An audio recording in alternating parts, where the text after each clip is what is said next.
कभी आपने सोचा है कि एक इंसान इतना ताकतवर कैसे बन सकता है कि वो अपने देश के कानून, सरकार और यहाँ तक के न्याय प्रणाली को भी हिला कर रख दे।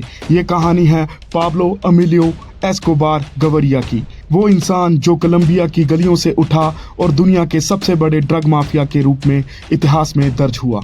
उसका जन्म हुआ था 1949 में कोलंबिया के रियो नेग्रो नाम के छोटे से शहर में। उसके पिता एक साधारण किसान थे, अबेल डी जीसस एस्कोबार, और माँ हिमल्डा गवरिया एक स्कूल टीचर थी।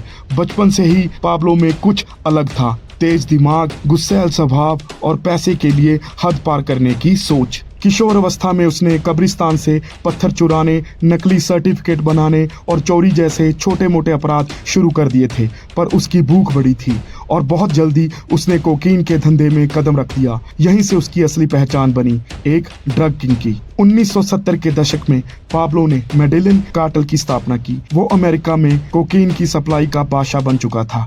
ऐसा कहा जाता है कि अमेरिका में जितनी कोकीन जाती थी उसका लगभग 80% मेडेलिन कार्टेल्स भेजता था। पाब्लो की कमाई इतनी ज्यादा थी कि वो हर साल लगभग 21 अरब डॉलर बना रहा था और मरते वक्त उसका नेटवर्थ 30 अरब डॉलर से ज्यादा था। पाब्लो की निजी जिंदगी उतनी ही रहस्यमयी और दिलचस्प थी। उसकी पत्नी मारिया विक्टोरिया हैना से उसकी शादी हुई जब वो सिर्फ 15 साल की थी और पाब्लो 23 का था।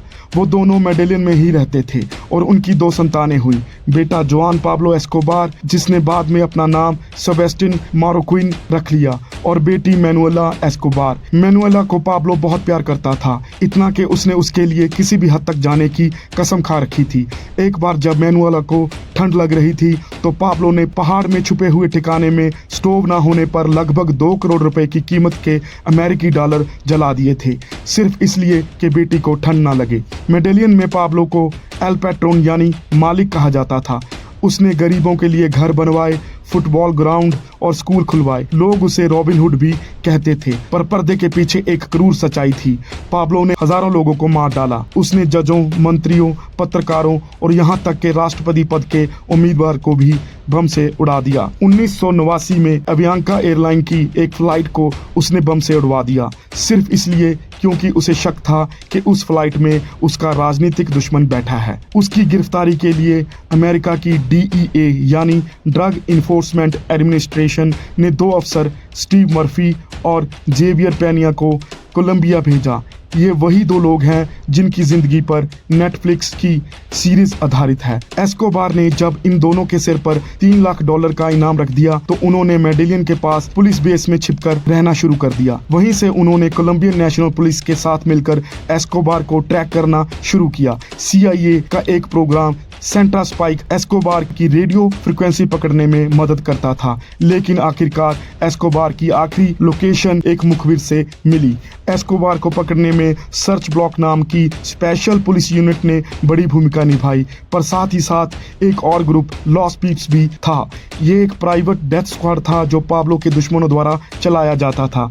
जेवियर पेना को बाद में पता चला कि डॉन बर्ना, जो उनका मददगार लग रहा था, असल में लॉस पीप्स का लीडर था। उसने पाब्लो के कई करीबियों को बेरहमी से मार डाला। एस्कोबार खुद छुपते छुपाते मेडेलियन में अपनी पत्नी और बच्चों के साथ एक मकान में रह रहा था। वहां से वो हर रोज अपनी बेटी मैनुएला को कॉल करता था और हमेशा कहता, तुम मेरी प्रिंसेस हो, तुम्हें कोई तकलीफ नहीं होगी। पर एक दिन एस्कोबार की किस्मत ने साथ छोड़ दिया। 2 दिसंबर 1993 को मेडेलियन की एक बिल्डिंग के ऊपर कोलंबियन नेशनल पुलिस ने उसे ट्रैक कर लिया। एस्कोबार भागने की कोशिश करता है, लेकिन उसे सिर में गोली लगती है और वहीं पर उसकी मौत हो जाती है। उसके मरने के बाद मेडेलियन में लोगों ने जश्न भी मनाया और कुछ लोगों ने शोक भी जताया। उसके अंतिम संस्कार में हजारों लोग शामिल हुए थे। कई गरीबों की आंखें नम थी, शायद इसलिए कि पाब्लो ने उन्हें छत दी थी, पर वो नहीं जानते थे कि उसकी दीवारें खून से सनी थी। एस्कोबार की मौत के बाद उसका परिवार बेहद मुश्किलों में आ गया।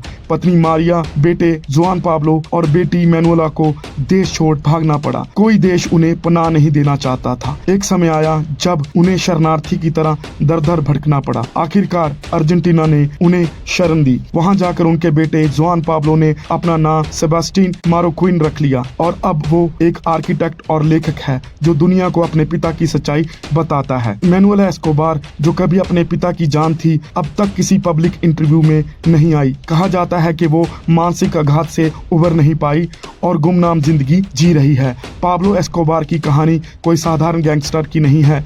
ये उस आदमी की कहानी है जिसने अपनी होशियारी, हिंसा और डर के बल पर दुनिया के सबसे ताकतवर तस्कर का ताज पहना, फिर उसी ताज का बोझ उसकी मौत की वजह बना। ये कहानी हमें ये सिखाती है कि बुराई चाहे कितनी भी बड़ी क्यों ना हो, उसका अंत होता है। और जब एक पिता अपनी बेटी के लिए करोड़ों रुपए जला सकता है, वही आदमी दूसरों की बेटियों को बम से उड़ा सकता है। तब समझ आता है कि इंसान के दो चेहरे होते हैं। अगर आपको पाब्लो एस्कोबार की ये असली कहानी पसंद आई हो तो वीडियो को लाइक करें, कमेंट करके अपनी राय दें और channel the famous character code को सब्सक्राइब करें ऐसी ही रियल और धड़कनों को छू जाने वाली कहानियों के लिए। बेल आइकन जरूर दबाएं ताकि अगली स्टोरी मिस ना हो जाए। हमारे साथ जुड़ने के लिए आपका बहुत बहुत धन्यवाद।